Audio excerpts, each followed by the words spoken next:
Agora vamos falar sobre taxação, né? Foi falado muito sobre taxação de grandes fortunas. E eu vi que o Felipe Neto postou que ele achava que os super ricos, né, deveriam ter essa taxação. E eu vi que você até debateu com ele, Com enfim, ele não, sobre. porque ele nunca teve coragem de me responder, mas ele eu falo todo mundo fala do Felipe Neto, que o Felipe Neto é uma caricatura, né.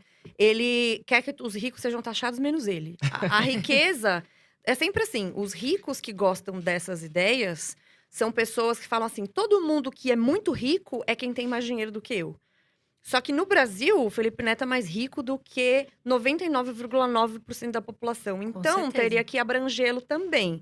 Aí ele fala: "Temos que combater o neoliberalismo", daí ele vai e compra um avião de US$ 20 milhões, mas ele pode, porque ele tá dentro dessa ideia. A gente falou agora há pouco sobre taxação de grandes fortunas, o que aconteceu na Argentina. Eles captaram menos do que eles esperavam, houve um êxodo para o Uruguai e no ano que vem, como é que vai ser isso? Os preços lá estão galopantes, eles estão fazendo congelamento de preços, todo o beabá do que não fazer, a Argentina faz, é impressionante. Mas na França isso aconteceu quando o François Hollande era presidente, e o Macron, na época, que era um banker, falou que era Cuba sem sol aquela legislação, veja como o mundo dá voltas. E eles colocaram uma taxação muito grande na renda, que chegava a 70, 75% a alíquota para quem ganhava mais. E aí o que aconteceu, óbvio, porque rico pode ser tudo menos burro, êxodo das pessoas da residência fiscal. Aí o Gerard Depardieu, que é um ator muito famoso francês, pegou a cidadania russa, olha que ironia do destino, o cara foi para o lugar onde houve revolução comunista, e o dono o Bernard Arnault, que é o dono da LVMH, que é o conglomerado de marcas de luxo, ele tem a Veuve Clicquot, tem a Louis Vuitton, tem Fendi e outras, foi para a Bélgica. E aí eles tiveram que uma hora acabar com a legislação e não deu certo. Então todos os locais que tentaram colocar taxação sobre grandes fortunas, principalmente em locais que têm uma liberdade econômica já muito restrita, porque às vezes comparam assim: "Ah, mas na Suíça tem uma taxa sobre a fortuna do cara X", mas primeiro que ele tem maneiras de distribuir esse recurso em offshores, em bancos, etcétera, para reduzir esses custos, e segundo que a liberdade econômica do país é muito alta.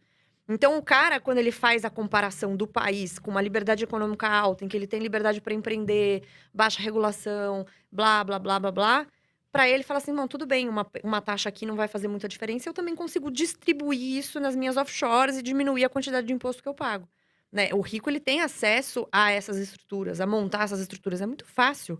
Hoje em dia é mais fácil do que nunca de você fazer isso.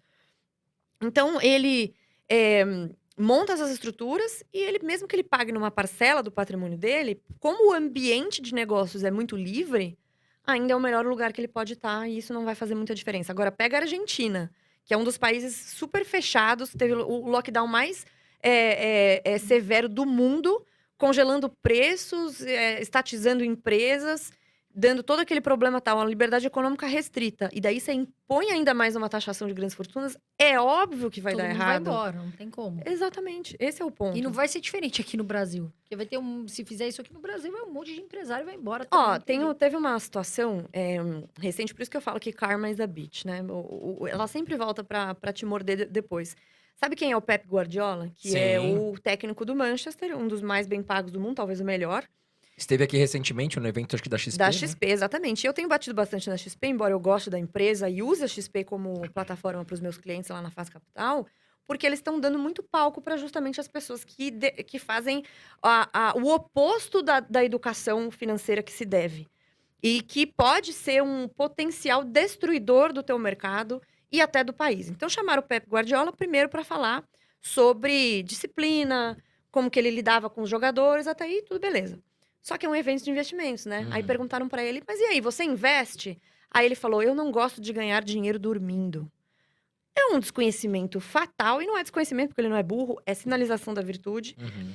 Eu não aí, se eu fosse a mediadora, é que não me chamam pra essas coisas por isso também, viu, porque se me chamam eu já ia dar no meio dele, ia falar: "Filho, mas assim, você tem US$ 120 milhões de patrimônio, você guarda embaixo do colchão, é Não, isso mesmo?". exatamente. Ué, tá doando dinheiro pra todo mundo? Aí ele falou que o Vive só com problema do mundo salário? era a desigualdade, que ele achava, obsceno determinadas coisas e tal, aí eu falei pra galera, eu falei: "Bom, ó, primeiro que ele duvido que ele tenha dinheiro embaixo do colchão, e se ele tá preocupado com desigualdade, por que ele não doa o patrimônio dele?". Falei: "Esperem que uma hora vai acontecer", mas não deu 2 semanas.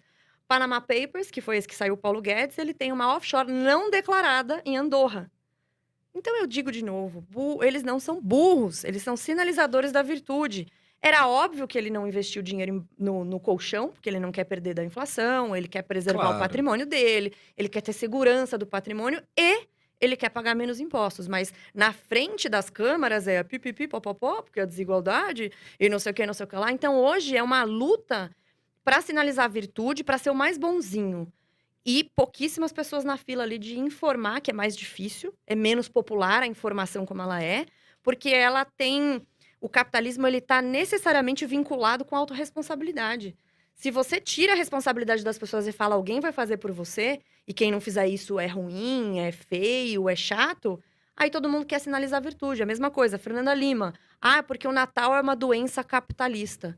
Doença capitalista. Ela mora nos Estados Unidos, tem dinheiro nos Estados Unidos, ela tem carro importado, blindado, segurança armado, quando morava aqui no Brasil...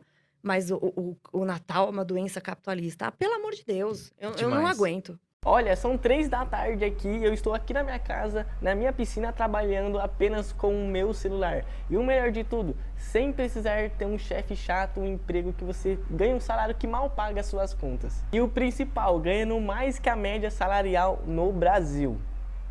Tudo isso porque um dia eu decidi trabalhar através da internet. E após meses tendo resultados com essa estratégia, meses consecutivos mesmo, eu criei um método simples e passo a passo que, se cumprindo, vai te dar uma vida muito melhor do que você tem agora. E tudo que você precisa fazer é clicar no botão para você saber mais e conhecer um método.